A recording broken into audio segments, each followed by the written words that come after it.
Hello students, welcome to class 6. I know you must be feeling very energetic and excited by becoming a class older.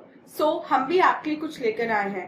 हम आपके लिए लेकर आए हैं आपकी complete English 6 book video format में. Yes, इस वीडियो फॉर्मेट में आपको मिलेगा आपके चैप्टर की कंप्लीट एक्सप्लेनेशन. देन हम उसका एक्सरसाइज पार्ट सॉल्व करेंगे. सो लास्ट वीडियो में हमने पढ़ा था इंग्लिश 6 का चैप्टर नंबर 1 जिसका नाम था ओ कैप्टन माय कैप्टन, जो बेसिकली एक पोयम थी अब्राहम लिंकन को डेडिकेटेड. और आज की इस वीडियो में हम पढ़ने वाले हैं इंग्लिश 6 का chapter number 2. So without wasting any more time, let's get started. So this is our today's chapter, chapter number 2, and the name of the chapter is child labor. आप जैसे कि आपको चैप्टर से क्लियर हो गया होगा, इस चैप्टर में हम पढ़ेंगे चाइल्ड लेबर का जो प्रोसेस होता है उसके बारे में. मतलब के सर्कमस्टांसेस में जो चिल्ड्रन है वो इस प्रोफेशन में आते हैं, उनकी क्या मजबूरी हो सकती है, ये सब हम एक स्टोरी के थ्रू पढ़ेंगे. कि कुछ बच्चे ऐसे होते हैं जो तो पुअर होते हैं, उन्हें काम करना पड़ता है, या फिर कुछ बच्चे ऐसे होते हैं जो घर से भाग जाते हैं, उनके पास कुछ अर्निंग नहीं होती तो वो अर्न करने के लिए ये काम करते हैं. तो एक स्टोरी है ये, बेसिकली एक गर्ल और एक बॉय की, दो ही कैरेक्टर है इस स्टोरी में. तो लेकिन स्टोरी जानने से पहले हम क्या करेंगे, इसका इंट्रोडक्शन सेक्शन सॉल्व करेंगे और देखते हैं उसमें हमें क्या करना है. Our environment is continuously being harmed by various hazardous materials. Look at the pictures and discuss which of these are dangerous for the environment. अब हमारा जो एनवायरमेंट है वो कॉन्टिन्यूसली इफेक्टेड हो रहा है हजार्डियस मतलब खतरनाक जो है हार्मफुल मटेरियल से. अब आपको नीचे पिक्चर्स दी गई हैं, इनमें आपको ये बताना है कि कौन सी चीजें इनमें ऐसी हैं जो हमारे एनवायरमेंट के लिए हार्मफुल है. लाइक ये हमारे एनवायरमेंट के लिए हार्मफुल है प्लास्टिक, ये तो पेपर प्लेट्स है, ये नहीं है. ये अगेन बॉटल्स, ये हार्मफुल है. बैग नहीं है, डिस्पोजल प्लेट्स नहीं है, पेपर बैग नहीं है, स्टील नहीं है क्योंकि ये भी रिसाइकिल हो जाता है, बट प्लास्टिक है क्योंकि ये रिसाइकिल नहीं होता. अब आपको क्या करना है, discuss some alternative methods to prevent environment degradation. Environment degradation को प्रिवेंट करने के लिए आपको कुछ मेथड्स यहाँ पे डिस्कस करना है. So what is this lesson about? This lesson is about the plight of rag pickers. उनकी प्लाइट के बारे में, किनकी? रेड पिकर्स जो होते हैं कि वो कैसे अपना फूड अरेंज करते हैं. दोनों टाइम का खाना अरेंज करना उनके लिए कभी कभी बहुत ज्यादा मुश्किल हो जाता है. और एक लड़के के बारे में जो अपना घर छोड़ के आ गया है. अब देखते हैं वो कैसे सर्वाइव करेगा, उसे कौन मिलता है और वो उसकी क्या राय होती है बेसिकली इस प्रोफेशन के बारे में. सो मेरी स्टोरी जो है वो स्टार्ट होती है कि कन्याकुमारी जो एक्सप्रेस है वो चेन्नई सेंट्रल पे आ गई है और उसमें से एक वेलू नाम का लड़का उतरता है. अब जब वो प्लेटफॉर्म पे उतर जाता है उसके बाद भी उसके जो लेग्स है ना वो थोड़े वॉबल होते हैं, मतलब वो कांप रहे होते हैं क्योंकि वो ट्रेन में खड़ा होके आया था. उसके पास टिकट नहीं था, उसके पास पैसे नहीं थे, तो उसने जितनी भी जर्नी तय करी वो सब खड़े होके की. तो प्लेटफॉर्म पे उतर के भी उसको ऐसे लग रहा था जैसे अभी वो ट्रेन में खड़ा हुआ है. वो प्लेटफॉर्म पे एक बेंच पे बैठ जाता है और उसके पास एक छोटा सा बंडल होता है, उसको नीचे रख देता है. वो इतना थका हुआ था कि उसने अपने घुटनों पे अपना सर रख देता है. उसने पिछले 2 दिनों से कुछ नहीं खाया था, लेकिन सुबह कुछ पीनट्स थे और थोड़ा सा गुड़ था जो भागने से पहले, मतलब जहाँ उसने जगह छोड़ी थी वहां से भागने से पहले ये 2 चीजें अपने साथ ले आया था. तभी उसको आवाज आती है किसी की, वो पूछती है कि ए क्या तुम यहाँ पे नए हो, और बट रफ सी आवाज होती है. तो वेलू क्या करता है, वेलू अपनी आईज खोलता है और देखता है कि एक लड़की खड़ी है उसकी की एज की, उसके पास प्लेटफॉर्म पे. और उसने अपने कंधे पे एक बड़ा सा बोरा ले रखा है, मतलब सैक ले रखा है जिसमें कूड़ा करकट उसमें भर रखा है, प्लास्टिक बॉटल्स, ग्लासेस वगैरह ये सब. उसके जो बाल है वो ब्राउन कलर के हैं, लेकिन वो इतने ज्यादा उलझे हुए हैं कि वो डर्टी लुक दे रहे हैं उसको. तो वो उसको जवाब नहीं देता, वो बस उसको देख रहा होता है, घूर रहा होता है. तो कहती है कि घूरने की जरूरत नहीं है, स्टेयर करने की नीड नहीं है, ये बताओ तुम्हारा नाम क्या है. तो वेलू बहुत हल्की से आवाज में बोलता है कि मेरा नाम जो है वो वेलू है.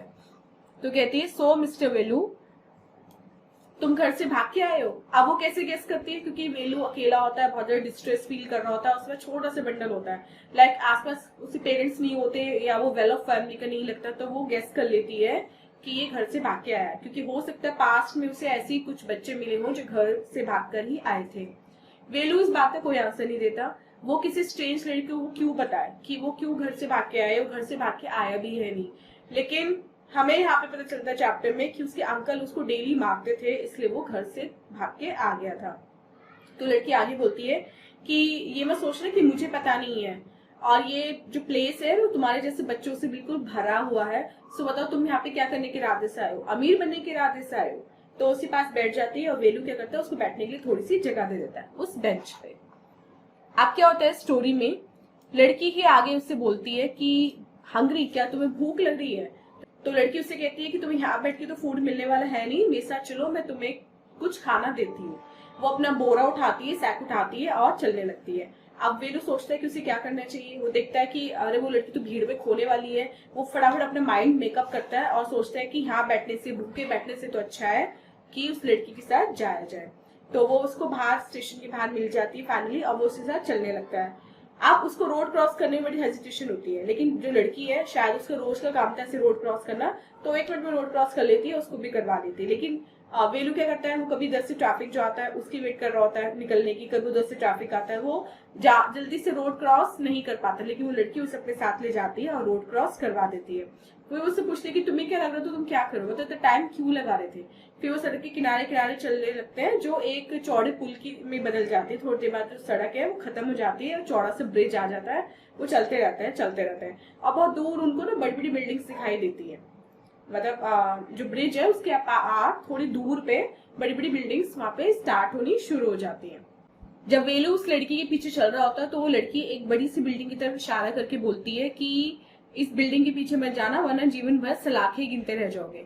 तो वहां पे तमिल में एक साइन होता है, वेलू साइन को पढ़ता है, उसमें लिखा होता है सेंट्रल जेल। तो कहता है कि मैंने क्या किया है, मैं क्यों जेल में बंद होऊंगा? तो कहते हैं कि तुम्हें कुछ करने की जरूरत नहीं है, अगर तुम एक बार भी पकड़े गए तो पक्का तुम जेल में जाओगे, चाहे तुमने कुछ किया हो या तुमने ना किया हो। उसके बाद वो लड़की ब्रिज पे चलती रहती है और उसके जो शोल्डर है उस पे वो बोरा होता है।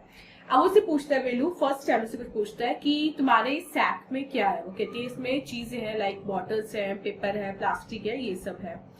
अब वेलू थोड़ी शर्म फील करता है उससे आगे पूछने में कि वो इन सब चीजों का क्या करेगी।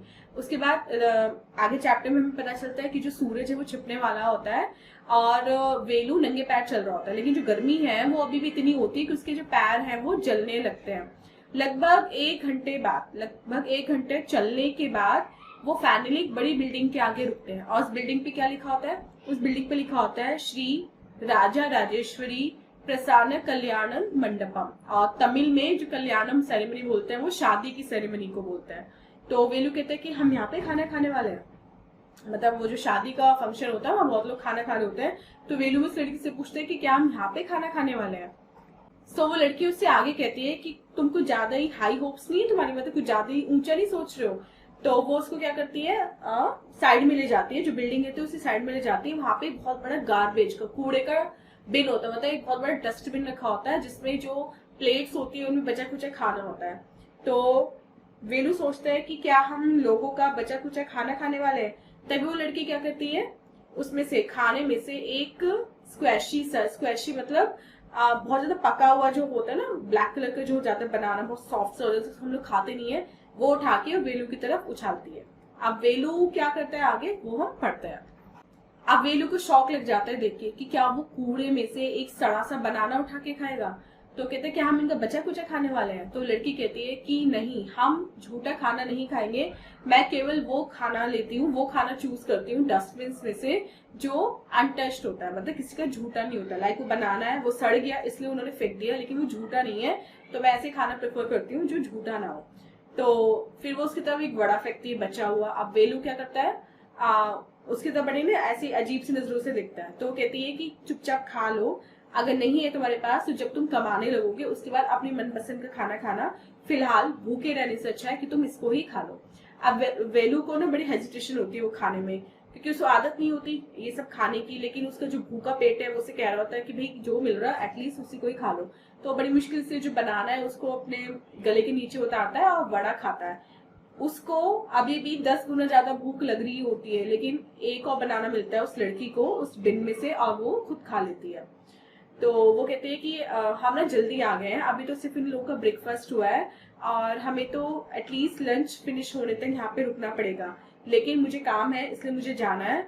सो तुम एक काम करो, तुम चाहो तो यहाँ पे रुक सकते हो, लेकिन मैं अपने घर जा रही हूँ क्योंकि मेरे जो ये सैक है ये बिल्कुल फिल हो चुका है, तो मुझे घर जाना है और एक न्यू सैक लेके आना जिसमें मैं बाकी जो थिंग्स है वो इकट्ठी कर सकूं।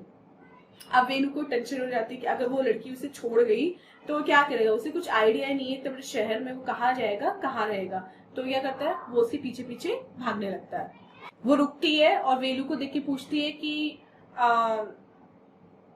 तुम मेरा पीछा कर रहे हो। तो वेलू पूछता है कि तुम अपना नाम बताओ। तो कहती थी कि अब तक जो तुम मेरे साथ लगे हुए हो तो तुम मेरा नाम जाने लगे हुए थे।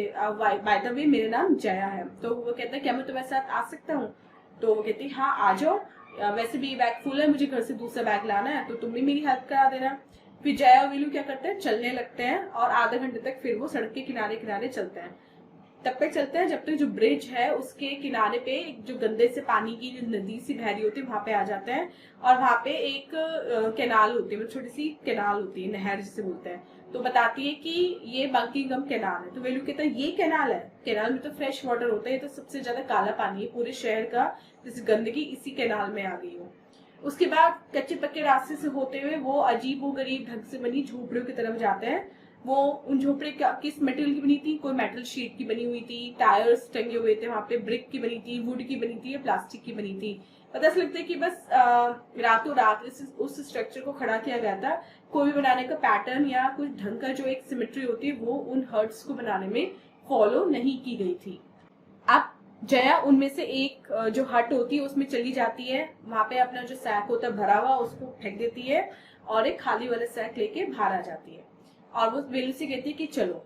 फिर वो वेलू को धक्का देती है चलने के लिए और उसके बाद वो क्या करती है, उसकी तरफ पुराने जूते फेंकती है, उसको शूज देती है जिसमें लेसेस नहीं होते, बड़े फटे पुराने से होते हैं। एक खाली क्या देती है, सैक देती है जिससे वो भी सामान कलेक्ट कर ले, और एक स्टिक देती है। स्टिक किस लिए, जिससे वो कूड़े में मतलब कूड़ा को इधर उधर कर सके, थोड़ा डिस्टेंस बना सके उसको सर्च करने के लिए गार्बेज में।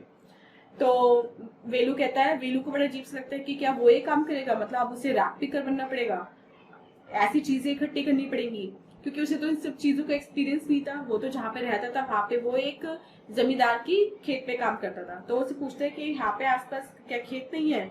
तो उसकी बात सुन के हंसती है और अपनी जो स्टिक होती है ना जो उसके पास भी होती है उसको ऐसे जमीन पे लेके मारते हुए कहते हैं कि यहाँ पे कोई खेत नहीं है, कोई फार्म्स नहीं है और हम रैक पिकर हैं। देखो ये जो मेरा बोरा है इसे देखकर तुम्हें पता चल रहा हो कि मैं क्या करती हूँ और अब तुम्हें भी ये कलेक्ट करना है। तो वेलू कहते हैं कलेक्ट करना है मतलब कहाँ से कलेक्ट करना है। तो कहती है कि कहाँ से कलेक्ट करना मतलब क्या, रबिश बिन से, जो कूड़े के बिन्स होते हैं गार्बेज, उसमें से कलेक्ट करना है। तो वो पूछता बड़े शौक हो गए कि तुम कूड़ा कलेक्ट करती हो। मतलब उसने तो सुना था कि पीपल कूड़ा फेंकते हैं, कोई कूड़ा कलेक्ट भी कर सकता है, ये उसने पहली बार सुना था। तो कहती है हाँ बुद्धू, ब्लॉकेट मतलब बुद्धू, मैं कूड़ा कलेक्ट करती हूँ। ये केवल रबिश नहीं है, ये पेपर भी है, प्लास्टिक भी है, ग्लास भी है और भी दूसरी चीजें है इसमें, और हम इसे जाम बाजार जुग्गू को बेचते हैं।